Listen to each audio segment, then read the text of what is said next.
Abay, kumukulo nga po ang dugo nitong Asong Ulol, mga Alipores, ni Tambaloslos. Dahil sa pag-endorso po ni Vice President Sara kay Amy Marcos at the same time kay Camille Villar, at hindi lang po yan, syempre sa mga miyembro po ng Team Duterte, Team PDP. Tandaan natin yung ibinili ni Tatay Digong na dapat iboto po yung mga kandidato ng Team Duterte. At may pabiro pa nga sinabi si Tatay Digong, nakalimutan na lang siya umano kapag hindi sinuportahan ang kanyang mga kandidato. Syempre tinutukoy niya yung PDP. Hindi lang po yan kasi yung in-endorse ni Vice President Sara. Ngayong araw din po mismo lumabas yung kanyang endorsement kay Camille Villar. Ang pinag-uusapan dito ay tunay na kaibigan na wala naman tayong question dyan. Talagang magkaibigan ang pamilya Duterte at ang mga Villar. At kahit nasa alyansa po siya ay naisipan niya na sigurong tumiwalag dahil palubog naman yung barko ng alyansa. Ito lang yung nakakatawa mga kababayan po natin. Dahil para po sa mga Alipores ni Martin Romualdez, kagaya nito si Adjong. Sabi ni Adjong, VP Sara nag-endorso ng mga senatorial bet para isalba sarili sa impeachment trial. Obviously, kasi ito naman yung laro ng politika. Di ba ganoon din naman ang ginawa nila mga kababayan natin? Isinalba nila yung kanilang pagtakbo ng eleksyon sa pamamagitan ng pagdikit kay Martin Romualdez at sa administrasyon ni Marcos Jr. Na hindi naman sila pipi, bulag, tanga, bobo, para malaman nila na palpak at wala namang magandang ginawa itong Marcos administration sa ating bansa. And of course, talamak yung korupsyon. Lumulubo yung utang ng ating bansa.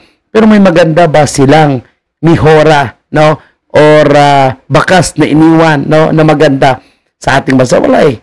Puro perwisyo, talamak na dugat, krimen, ngayon kidnapping. Sinasabi ito daw ay isang kasinungalingan. Actually, marami silang nagsasalita. Okay. May isa pa tayo nakita mga kababayan po natin. Marami silang nagsalita na mga kongresista. Ito rin, yan. So ito rin, sabi ng isa, sinong pangalan ito? Si Ortega, na ganoon din, ang endorsement daw po ni Vice President Sara ay hindi daw po para magpakita ng plataforma, walang magandang plataforma, kundi isang political survival daw. Obviously. Ganun talaga. Kung kayo, pinagkaisahan nyo si Vice President Sara at pina-impeach dyan sa House of Representatives, di ba?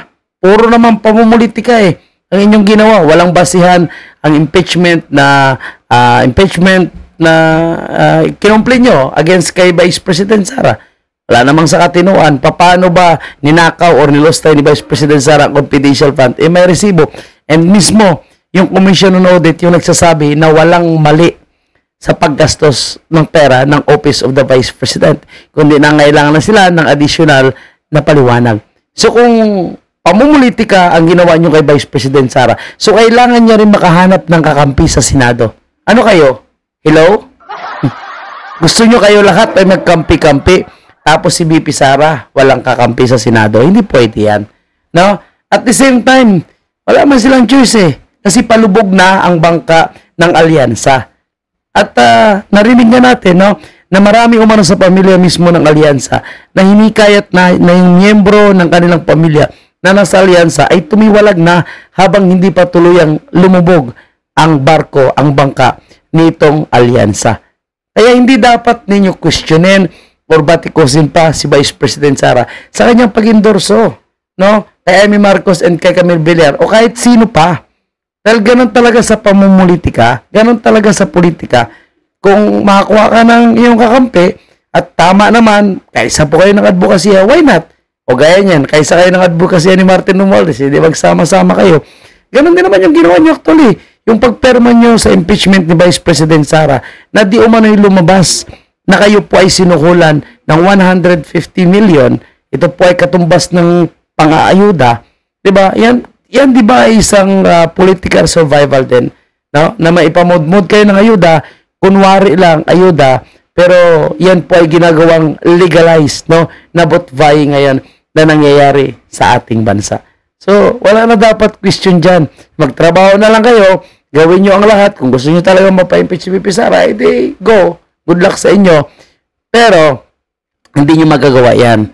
Dahil wala kayong makukuhang kakampi sa Senado dahil majority po ng mananalo ngayong 2025 ay nasa Team Duterte. O baka mag-landslide pa ito. Malay natin. Di ba? Tapos mananalo pa yung mga ini-endorso ni BP Sara. Eh kung malaglag lahat yan, yung mga kandidato nyo, bye-bye na. Kaya ngayon gigil na gigil kayo. And sige lang, enjoy lang kayo, tuloy-tuloy nyo lang yung paninira kay Vice President Sara sapagkat lalo nyo pong inaangat yung tiwala at pagmamahal ng taong bayan kay Vice President Sara Duterte. Excited na ako, no?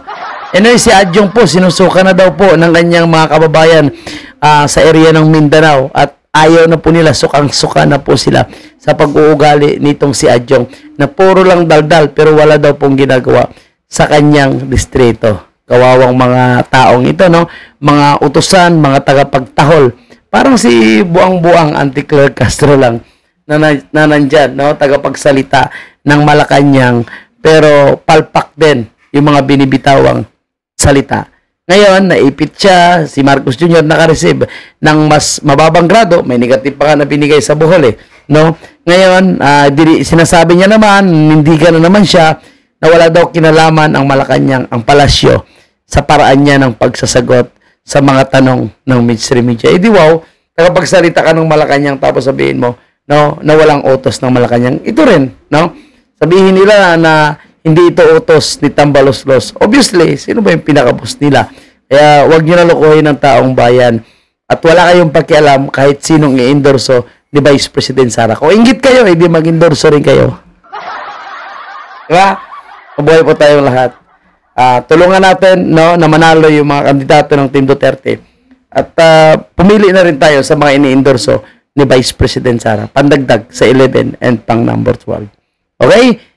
Panalo natin ang Team Duterte. Mabuhay tayong lahat. Mabuhay ang bansang Pilipinas.